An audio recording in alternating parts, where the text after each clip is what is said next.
Red book గురించి పట్టించుకుంటే చాలా దూరం పోద్ది మ్యాటర్. దాన్ని వీళ్ళు రెడ్ బుక్ పరిపాలన అంటున్నారు. కాదు, ఇది న్యాయబద్ధంగా జరుగుతున్న పరిపాలన.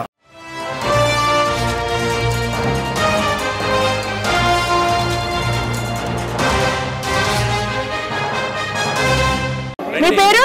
నా పేరు వేణు మేడం. ఓకే, కూటమి ప్రభుత్వం వచ్చి 9 నెలలు అవుతుంది కదా అండి. ఈ 9 నెలల పరిపాలన ఎలా అనిపించింది?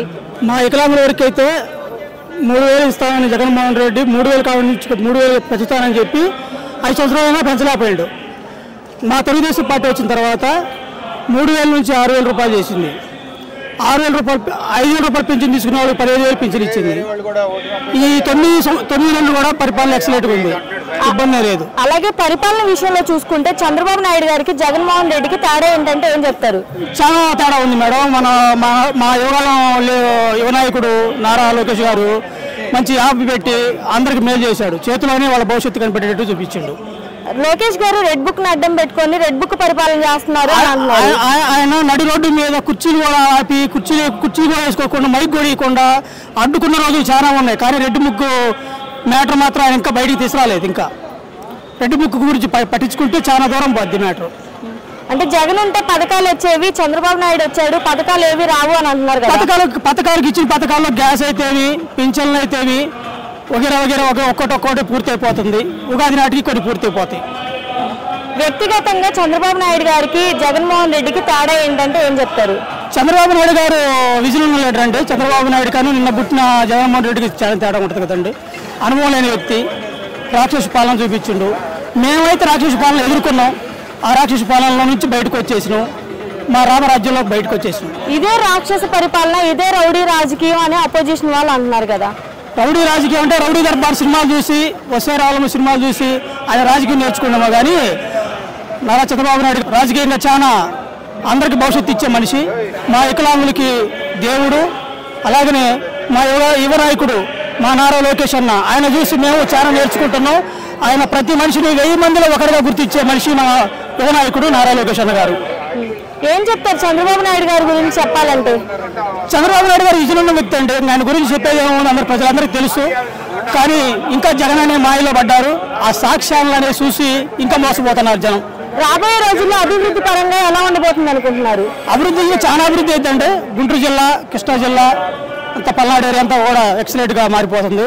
ఏ నిజర్గం అభివృద్ధి అవుతుంది. కళ్ళు మూసి తెరిచే లోపు సంవత్సరం పెట్టే గడిచిపోయింది. 3 ఏళ్ళ లోపుకి పట్టండి, నెక్స్ట్ వచ్చే ప్రభుత్వం మనదే అని అంటున్నారు కదా జగన్ గారు. చెప్పుకోవాలి కదా, కాలక్షేపం జరగాలి కదా. అవినీతి ఇంకా వగేరా బయటకు తీస్తారు. చంద్రబాబు నాయుడు గారు ఏడిపించారు. ఇంకా వాళ్ళ పరిపాలన చూసుకుంటే ఇంకో ఎట్లా? డిప్యూటీ సీఎం పవన్ కళ్యాణ్ గారి పనితీరు ఎలా అనిపిస్తుంది? పవన్ కళ్యాణ్ గారు వ్యక్తిపరంగా ఆయన పార్టీని నిలబెట్టుకోవాలి కాబట్టి పంచాయతీ శాఖ మంత్రిగా ఆయన చాలా బాధ్యతలు నిర్వహిస్తున్నారు. ఆయన ఎక్సలెంట్గా. ఒక మాటలో కూటమి ప్రభుత్వం గురించి ఏం చెప్తారు? భవిష్యత్తు ఉన్న పార్టీగా అన్ని పార్టీలు తీసుకుపోతున్నాయి. బాగానే ఉంటుంది, ఇబ్బంది లేదు. ఈ ప్రభుత్వం వచ్చిన తర్వాత కొంతమందిని అరెస్ట్ చేయడం అనేది జరుగుతుంది కదా. ఈ ప్రభుత్వం వచ్చిన తర్వాత అరెస్టులు జరుగుతున్నాయి కదా, ఇవి కొంతమంది కక్షపూరితం అని అంటున్నారు. లేదు మేడం, కక్షపూరితం కాదు. అవన్నీ మామూలుగా చేసుకునే పార్టీలు అవి వ్యక్తిపరంగా ఉంటాయి. ఓకే. నా పేరు మాడుగుల శివకుమార్ అండి, విజయవాడ 55వ డివిజన్. ఓకే, పరిపాలన విషయంలో చూసుకుంటే జగన్మోహన్ రెడ్డికి చంద్రబాబు నాయుడు గారికి తేడా ఏంటంటే ఏం చెప్తారు? చంద్రబాబు నాయుడు గారికి జగన్ గారికి చాలా తేడా ఉంది మేడం. అయితే జగన్ ప్రభుత్వంలో అంతా అరాచకం నడిచింది. కానీ ఇప్పుడు చంద్రబాబు నాయుడు గారి ప్రభుత్వంలో ప్రతి ఒక్కరు స్వేచ్ఛగా తిరగలుగుతున్నారు. వాళ్ళ హక్కులను వాళ్ళు సాధించుకోవడానికి ముందడుగు వేయగలుగుతున్నారు. అలాగే ఈ ప్రభుత్వం రెడ్ బుక్ని అడ్డం పెట్టుకుని రెడ్ బుక్ పరిపాలన చేస్తుంది అని అంటున్నారు. నారా లోకేష్ గారు రెడ్ బుక్ అనే విషయాన్ని అవినీతి పరులైన గుండెల్లో రైలు పరిగెత్తించడానికి ఆ యొక్క రెడ్ బుక్ కాన్సెప్ట్ని తీసుకొచ్చారు మేడం. అయితే ఆ రెడ్ బుక్లో ఉన్న సంఘటనలు వేరే ఉన్నా సరే ఇక్కడ మట్టికి ప్రభుత్వం వారి యొక్క చేసిన అరాచకాలను బట్టి సాక్ష్యాలతో పాటు నిరూపించి వారి యొక్క శిక్షల్ని అమలుపరుస్తున్నారు. దాన్ని వీళ్ళు రెడ్ బుక్ పరిపాలన అంటున్నారు. కాదు, ఇది న్యాయబద్ధంగా జరుగుతున్న పరిపాలన. అలాగే ఈ ప్రభుత్వంలో అసలు ఏమాత్రం రైతులకి న్యాయం జరగట్లేదు. ఈ ప్రభుత్వం ఏం చేస్తుంది రైతుల పట్ల అని జగన్మోహన్ రెడ్డి గారు మన ప్రెస్ మీట్లో ప్రశ్నిస్తున్నారు కదా. గత ప్రభుత్వంలో 5 సంవత్సరాల్లో మన అమరావతి రైతులను ఏ విధంగా హింసకు పాల్పడ్డారో, ప్రతి ఒక్కరు మహిళలకి ఏ విధంగా బాధించారో ఈ రాష్ట్రం మొత్తం చూసింది. అసలు ఆ రైతుల గురించి మాట్లాడే హక్కు జగన్ గారికి లేదు అంటాను.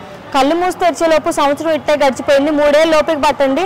నెక్స్ట్ వచ్చే ప్రభుత్వం మనదే. మన ప్రభుత్వం వచ్చిన మొదటి నెలలోనే ప్రతి రైతు మొహాల్లో చిరునవ్వులు చూస్తారు అని అంటున్నారు కదా. ఆ చిరునవ్వులనే చిదిమేసినందుకు మన నారా చంద్రబాబు నాయుడు గారి ప్రభుత్వం వచ్చిన తర్వాత అదే చిరునవ్వులను మళ్ళీ వెలుగులోకి తీసుకొచ్చారు.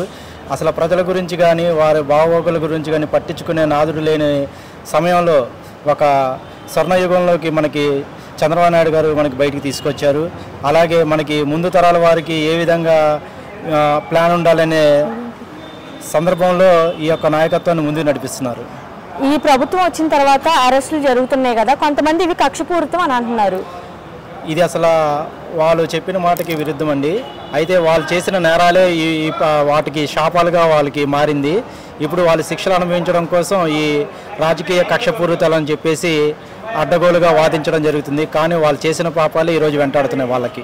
జగన్ గారు అన్నట్టు మళ్ళీ ఆయన వస్తాడంటారా? జగన్ గారు ఇంకా ఎప్పుడు కూడా ఇంకా సీఎం అవ్వడం కలగానే మిగిలిపోతుంది. ఎందుకంటే అతని అరాచకాలే అతనికి నిలువెత్త సాక్ష్యాలుగా నిలిచాయి. అభివృద్ధి పరంగా చూసుకుంటే రాబోయే రోజుల్లో ఈ ప్రభుత్వం ద్వారా ఎలా ఉండబోతుంది అనుకుంటున్నారు? మన ఎన్టీఆర్ గారి ప్రభుత్వం దగ్గర నుండి ఈరోజు చంద్రబాబు నాయుడు గారి ప్రభుత్వం వరకు మొత్తం పేదలకి బడుగు వర్గాలకి అందరికీ సాయశక్తిలా న్యాయం చేస్తున్నారు. అలాగే ఈ మా యుగానికి వచ్చినప్పటికీ నారా చంద్రబాబు నాయుడు ఎలాగో మా పిల్లల యుగానికి వచ్చినప్పటికీ నారా లోకేష్ గారు ఆదర్శంగా నిలబడతారని మేము కోరుకుంటున్నాం. ఒక మాటలో ఏం చెప్తారు కూటమి ప్రభుత్వం గురించి? కూటమి ప్రభుత్వం చాలా పకడ్బందీగా అందరికీ న్యాయం చేసే పద్ధతిలో ముందుకెళ్తుంది మేడం. అలాగే ఈ పథకాల విషయంలో ఆచితూచి అడిగేసి ప్రతి ఒక్కరికి న్యాయం చేయాలని, అందరికీ న్యాయం జరగాలని ముందుకెళ్తుంది. డిప్యూటీ సీఎం పవన్ కళ్యాణ్ గారి పనితీరు ఎలా అనిపిస్తుంది? ఎక్సలెంట్గా ఉంది మేడం. ఆ సార్ గారి ప్రకారంగా మనం ఏది చెప్పడానికి కూడా మనం సరిపోము. ఆ సార్ గారు శక్తికి మించి తన పదవికి మించి ఎక్కువ సహాయం చేయడం కానీ ప్రతి మందికి న్యాయం చేయడం కానీ పవన్ కళ్యాణ్ గారు ముందున్నారు. అలాగే మా రెల్లీస్ అయినా మేము రెల్లి జాతి మేడం. చట్టసభల్లో మాకు రెల్లి జాతి గురించి మాట్లాడే అవకాశం, మా యొక్క రెల్లి జాతి గురించి చెప్పగలిగిన ఏకైక వ్యక్తి దేవుడు మన పవన్ కళ్యాణ్ గారండి.